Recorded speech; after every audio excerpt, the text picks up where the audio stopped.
15.4 Chapter Summary and Practice Problem. Chapter Summary. The Sherman Act 1890 and the Clayton Act 1914 make price fixing agreements among firms illegal. Resale price maintenance might be efficient if it enables a producer to ensure the efficient level of service by distributors. Predatory pricing might bring temporary gains. Tying arrangements can facilitate price discrimination. The Federal Trade Commission examines and possibly blocks mergers if they would restrict competition too much. First one, airlines can routinely price discriminate, charging pleasure travelers a significantly lower price than business travelers. The Clayton Act, however, mentioned price discrimination as one of the business practices it covers and prohibits. Why can airlines routinely price discriminate?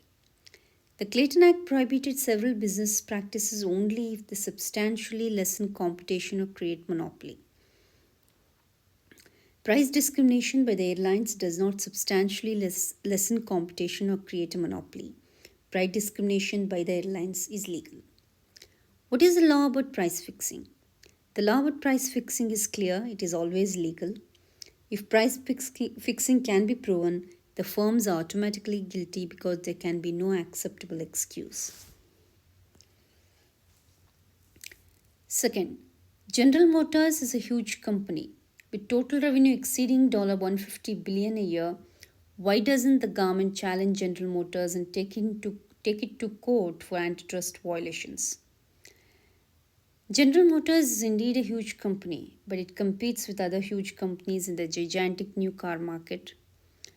Ford has total revenue over $140 billion a year. Toyota's total revenue is comparable. In fact, in 2008, General Motors was bailed out by the government, and even so, in 2009, General Motors was forced to declare bankruptcy. General Motors suffered this fate because its other huge competitors were better at meeting consumer demand at lower cost than could GM. Antitrust laws deal with markets where there is little competition, not with markets where many competitors are large.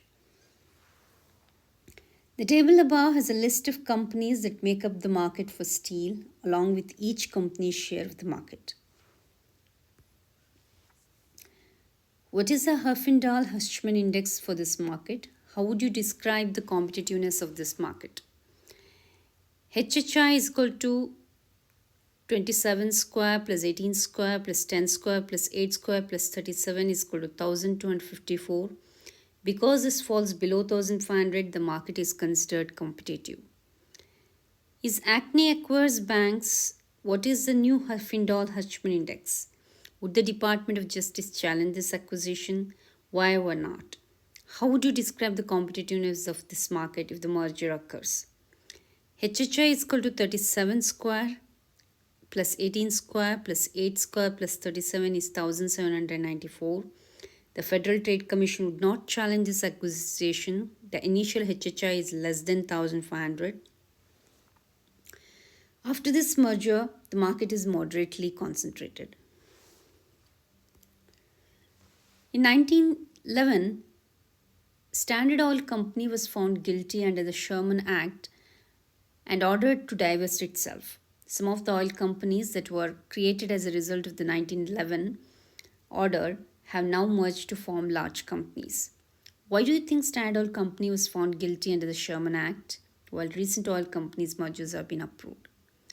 The Standard Oil Company was broken up years ago because the courts believed that it was restraining trade to an unreasonable level. In recent years, some of these individual firms have merged.